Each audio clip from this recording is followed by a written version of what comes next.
Assalamualaikum warahmatullahi wabarakatuh. Salam, Om Swastiastu. Nama budaya, salam kebajikan dan salam sehat. Perkenalkan, nama lengkap saya Remigius bin Sasi, SPD, MSc, NIDN 0017088110. Saya sebagai salah seorang dosen yang bekerja di program studi biologi Fakultas Pertanian, Sains dan Kesehatan Universitas Timor. Saya bergabung dan mulai beraktivitas menjadi dosen sejak Agustus 2016. Oleh karena itu, sejak pertama kali bergabung di program studi ini sesuai dengan bidang keahlian saya dipercayakan untuk mengajar mata kuliah ekologi di semester 4 dengan kode mata kuliah SBO 34390 sesuai dengan kurikulum KKNI. Dengan adanya perubahan kurikulum dari KKNI menjadi kurikulum Merdeka Belajar Kampus Merdeka, maka mata kuliah ini dipindahkan ke semester 3 dengan kode mata kuliah SBO 33310. Mata kuliah ekologi dengan bobot SKS-nya 3, 2 SKS teori dan 1 SKS praktikum. Awal kegiatan perkuliahan dimulai dengan penyampaian kontrak perkuliahan dan penyampaian RPS. Metode yang digunakan dalam perkuliahan ini yaitu DIA, Delivery, Interaction, dan Assessment. Delivery artinya saya akan menyampaikan materi perkuliahan sesuai dengan RPS. Interaction artinya interaksi antara saya sebagai pendidik dan mahasiswa sebagai peserta didik dalam pembelajaran, baik di kelas maupun di luar kelas dalam bentuk praktikum dan juga melalui WA Group mata kuliah. Asesmen dilakukan melalui tes sumatif baik UTS maupun UAS. Berbicara tentang ekologi, pada umumnya saling berkaitan antara tumbuhan dan lingkungan. Keduanya saling berinteraksi. Mata kuliah ini akan dilaksanakan sebanyak 16 kali pertemuan dengan perincian 14 kali tatap muka, 1 kali UTS yaitu pada pertemuan yang ke-8 dan 1 kali UAS yaitu pada pertemuan ke-16. Kemampuan akhir yang diharapkan dari mata kuliah ini yaitu mahasiswa dapat memahami, mengerti, dan mampu menganalisis setiap topik pertemuan. Proses penilaian yang dilakukan mengacu pada panduan akademik universitas dengan komponen penilaian sebagai berikut. Teori dengan perincian tugas 15%, kuis 10%, partisipasi dan kepribadian 15%, UTS 30%, dan UAS 30%. Sedangkan untuk praktikum dengan perincian pretest 10%, unjuk kerjanya 30%, laporan 30%, partisipasi 15%, dan postes 15%. Metode yang akan saya gunakan dalam pembelajaran ini yaitu ceramah dan diskusi. Selanjutnya, saya akan membawakan salah satu materi dalam bahan kajian RPS yaitu populasi. Bahan kajian ini akan dibagi dalam 2 pertemuan yaitu pertemuan kedua dan 3. Dan saat ini saya akan membawakan materi untuk pertemuan yang kedua.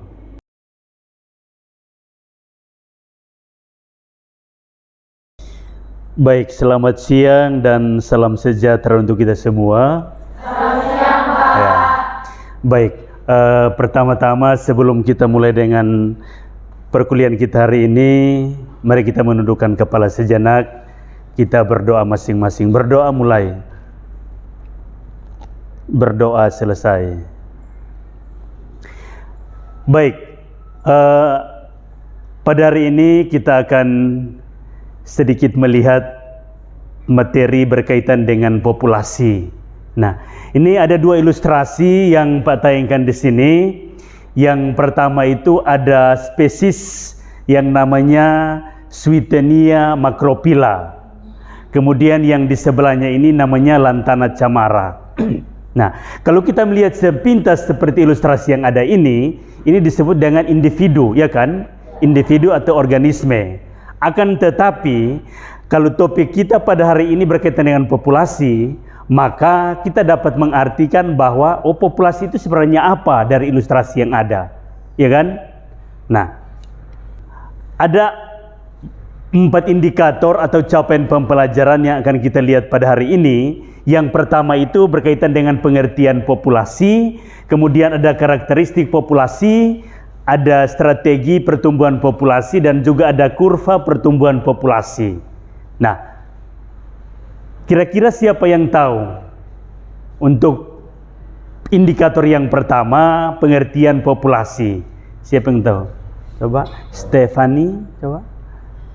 Baik, dari saya, menurut saya populasi itu adalah sekumpulan individu-individu atau spesies yang memiliki ciri atau karakter yang sama, yang mendiami suatu ruang atau tempat, dan juga berpotensi untuk melakukan reproduksi dengan sesamanya. Oke, ada yang lain? Pas? Ya, baik. Dari yang disampaikan Stefania tadi, di sini disampaikan bahwa benar yang disampaikan Stefani tadi. Nah, sekelompok organisme atau individu dari spesies yang sama dan menempati suatu ruang tertentu serta mampu melakukan persilangan di antaranya untuk menghasilkan keturunan yang fertil. Nah, dari konsep ini Pak mau menegaskan bahwa berdasarkan ilustrasi yang tadi, ada Swietenia, ada Lantana. Dia sama-sama itu mendiami dalam suatu habitat atau dalam suatu kawasan. Nah, prinsipnya bahwa spesies yang sama artinya bahwa dalam kawasan tersebut itu hanya bisa ditumbuhi dengan satu spesies saja. Misalkan Swietenia saja, atau Lantana saja, atau dengan Santalum saja, Santalum album, ya kan? Spesies yang sama yang mendiami suatu habitat itu yang kita dapat sebutkan atau kita artikan dia itu sebagai dengan populasi. Nah, itu konsep dari populasi. Bisa paham ya? Ya, baik. Dari pengertian populasi, kita menuju kepada yang kedua, karakteristik populasi. Nah, di sini dikatakan bahwa sebuah populasi itu memiliki karakteristik yang berbeda dari populasi lainnya. Nah, 3 karakteristik fundamental suatu populasi, yaitu ada yang namanya densitas, ada yang namanya dispersi, dan ada namanya demografi. Nah, karakteristik yang berbeda dari populasi yang lain. Nah, untuk menegaskan ini karakteristik, misalkan tadi ada Swietenia, ada Lantana. Nah, karakteristik dari setiap populasi itu dia berbeda. Nah, kalau kita bisa melihat dari karakteristik dari karakter dari morfologinya, misalkan daun pada Swietenia itu seperti apa, kemudian daun pada Lantana itu seperti apa. Kalau misalkan kita melihat mengambil daunnya, kemudian kita kita mengoles pada bagian permukaan daun, pasti yang Swietenia itu pada permukaan daunnya itu lebih halus, ya kan? Kalau kita raba sejenak, kemudian dengan Lantana, kalau Lantana punya kan bagian permukaan daunnya itu agak kasar. Nah, ini yang membedakan bahwa sebuah populasi atau satu populasi itu memiliki karakteristik yang berbeda dari populasi lainnya.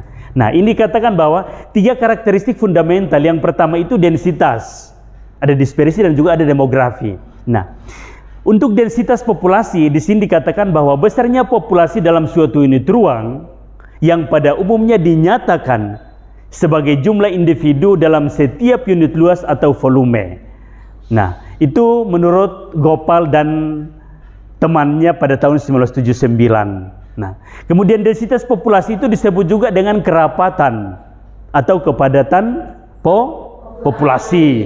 Nah, istilah kerapatan itu biasanya lazim digunakan untuk tumbuhan dan hewan. Tumbuhan itu rapat, ya kan? Sedangkan kalau untuk padat biasanya digunakan untuk manusia. Saking padatnya penduduk, ya kan? Nah, berarti kita bisa membedakan bahwa untuk istilah kerapatan dengan kepadatan itu beda konsep, meskipun dia sama pengertian. Nah, sekarang Pak mau menjelaskan sedikit terkait dengan densitas populasi. Besarnya suatu populasi dalam suatu unit ruang, yang jumlah individu dalam suatu luas atau volume. Nah, misalkan seperti ini. Kembali kepada ilustrasi tadi, ada yang namanya Swietenia, ya kan? Kemudian ada yang namanya lantana. Nah, ingat, untuk memastikan jumlah individunya. Nah, salah satu metode nanti pada pertemuan ke-7, salah satu metode yang dilakukan itu ada analisis vegetasi. Nah, biasanya cenderung yang dilakukan dalam konsep ekologi di sini, untuk metodenya itu ada 3 biasanya yang kita lakukan dalam praktikum. Ada yang namanya metode plot, kemudian ada yang namanya metode PCQM, kemudian ada yang namanya metodenya itu adalah pitfall trap, ya, pitfall trap. Nah, Pak ambil salah satu contoh metode yang dilakukan dalam praktikum itu adalah metode plot, ya. Metode plot itu biasanya berbentuknya itu persegi panjang, ya kan? Misalkan ini panjang, kalau persegi berarti ada panjang, ada lebar. Oleh karena itu untuk mengetahui luas sama dengan panjang kali lebar. Nah, biasanya ukuran terbesar untuk plot itu biasanya adalah 20 meter kali 20 meter. Maka panjangnya 20 meter, lebarnya 20 meter. Maka luasnya sama dengan 20 kali 20 sama dengan 400. 400 apa luas satuannya? Meter persegi. Bisa paham ya? Nah, ini berarti kita mengetahui dia punya luas atau volumenya. Nah, di situ dikatakan untuk menyatakan nilai densitas itu adalah jumlah individu dibagi dengan luas atau dengan volume. Nah, misalkan seperti ini. Untuk Swietenia di sini jumlahnya misalkan 10 individu, ya. Yang kita misalkan kita mengamati atau melakukan pengamatan, oh ternyata Swietenia itu ada 10. Kemudian lantana di sini misalkan ada 12. Nah, bagaimana kita bisa memastikan nilai kerapatan ini? Otomatis bahwa nilai kerapatan di sini kita mendapatkan bahwa jumlah individu dibagi dengan luas, ya kan? Berarti Swietenia itu sama dengan 10 individu, ya kan? Dibagi dengan berapa? Luasnya berapa tadi? 400 meter persegi. Dapatnya berapa? Kalau 10 bagi 40, 0,025. Satuannya apa? Individu per meter persegi. Individu meter persegi. Nah, saudara bisa paham ya? Nah, ini yang berkaitan dengan densitas. Jumlah individu dalam setiap unit luas atau volume. Nah, ini tadi sudah kita tahu bahwa luas untuk perseginya itu adalah 400 meter persegi. Ini Pak berikan salah satu contoh. Bisa paham? Oke. Yang kedua, dispersi. Di sini dikatakan bahwa dispersi populasi adalah pola penjarakan antara individu dalam perbatasan populasi. Nah, di sini ada tiga pola penjarakan individu dalam populasi. Itu yang disebut dengan klumpet, ada yang namanya uniform, dan juga ada yang nama random. Nah, dari ketiga ini kita bisa melihat di sini. Yang pertama itu pola dispersi menggerombol. Kalau misalkan dia menggerombol berarti dia dalam satu kelompok, ya kan? Nah, di sini bahwa pola dispersi menggerombol yaitu individu-individu hidup mengelompok dalam topok atau koloni. Nah, ini contohnya seperti apa? Cendawan menggerombol di dalam atau di atas batang kayu yang busuk. Coba kalian pastikan misalkan pada musim hujan, ketika misalkan satu batang kayu yang tumbang, kemudian ditumbuhi dengan misalkan biasanya kalau cendawan itu dia tumbuh pada tempat-tempat yang lembab. Itu bisa, kalau misalkan dia hidupnya bergerombol atau hidupnya berkoloni, itu kita bisa masukkan dalam pola yang pertama. Yang kedua, pola dispersi seragam. Itu diakibatkan dari interaksi langsung antara individu-individu dalam populasi, ya. Individu-individu dalam populasi. Misalnya seperti ini. Kemudian yang ketiga, pola dispersi acak. Kalau misalkan diacak berarti satu di sini, ya kan? acak. Biasanya laki-laki kan sering acak rambutnya, berarti dia punya posisinya itu kan dia tidak beraturan. Itu yang disebut dengan pola dispersi acak.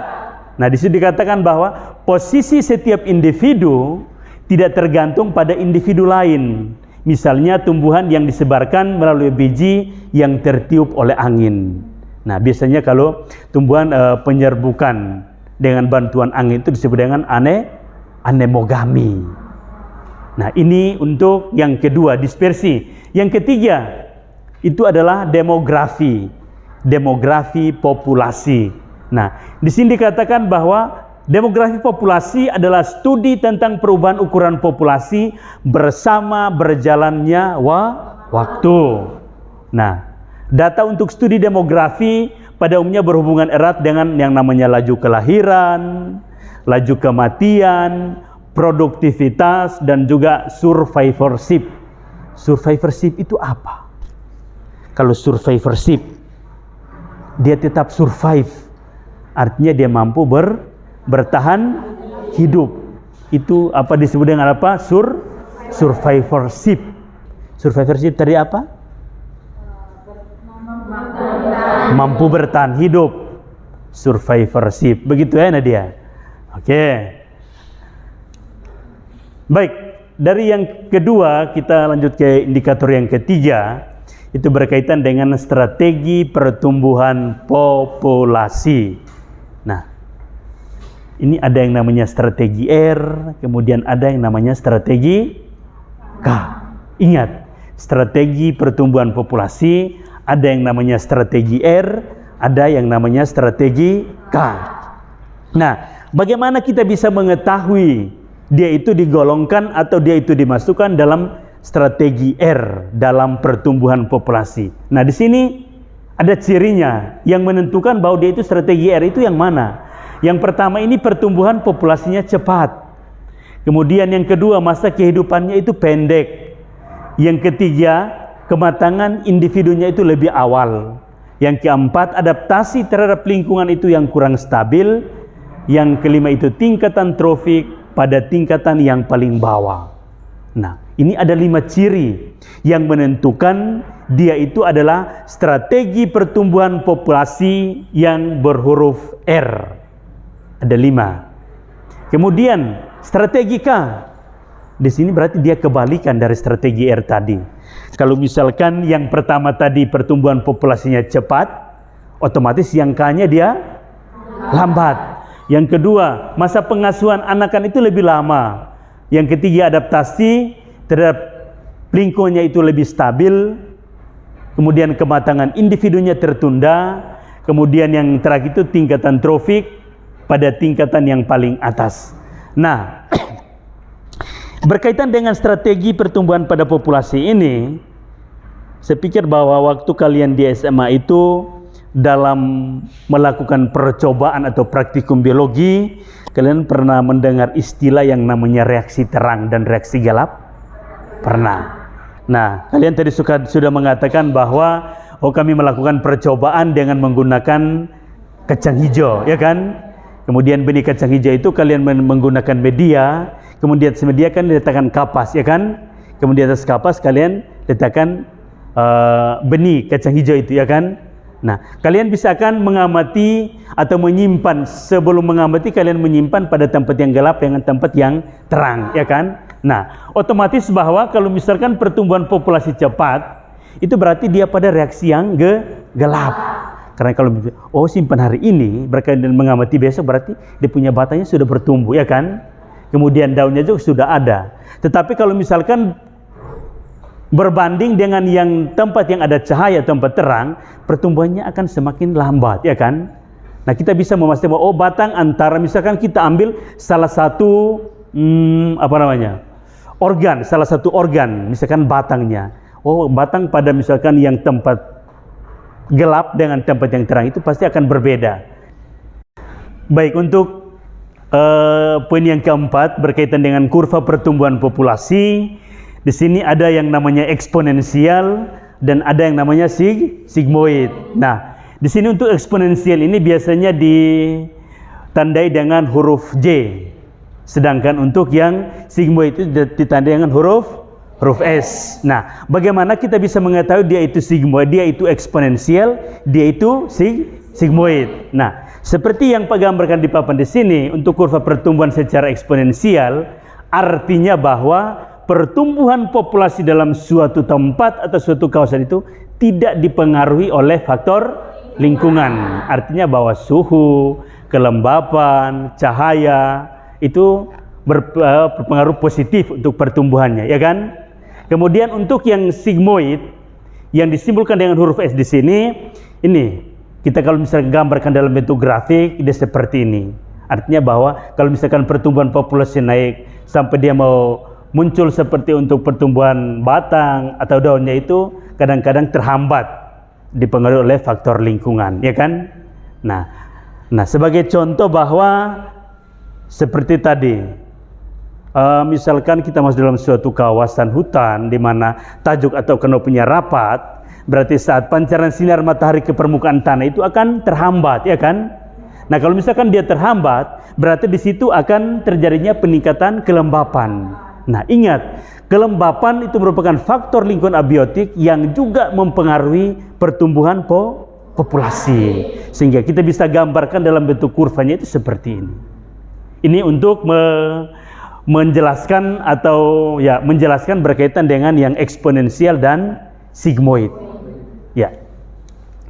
Baik, ini ada referensi atau ya pustaka sebagai rujukan untuk boleh menyusun yang pertemuan hari ini. Sedikit Pak mengambil kesimpulan berkaitan dengan apa yang sudah sampaikan, bahwa tadi poin yang pertama itu berkaitan dengan pengertian populasi. Ingat, populasi itu merupakan kumpulan individu yang sama, yang hidup pada suatu tempat, kemudian melakukan interaksi. Hasil interaksi itu mendapatkan keturunan yang fertil. Kemudian poin yang kedua, tadi apa? Karakteristik populasi. Itu ada yang namanya densitas, ada dispersi, ada demografi. Kemudian yang ketiga, strategi pertumbuhan populasi. Ada berapa? Ada dua, yaitu R dan K. Kemudian yang keempat tadi kurva pertumbuhan populasi, ada yang namanya kurva apa? Eksponensial, dan ada sigmoid. Kemudian sebelum kita mengakhiri pertemuan kita hari ini, ada tugas yang Pak akan sampaikan. Carilah salah satu artikel yang berkaitan dengan pengaruh faktor lingkungan terhadap pertumbuhan populasi. Kemudian artikel tersebut itu direview ya. Kemudian jangan lupa untuk tulis tangan di kertas folio bergaris. Kemudian tugasnya itu dikumpulkan pada minggu depan sebelum pertemuan selanjutnya. Ya? Baik, bisa paham ya? Bisa. Baik, oleh karena itu kita cukup sampai di sini, nanti akan disambung pada pertemuan minggu depan. Baik, sekian dan terima kasih untuk pertemuan kita hari ini. Selamat siang.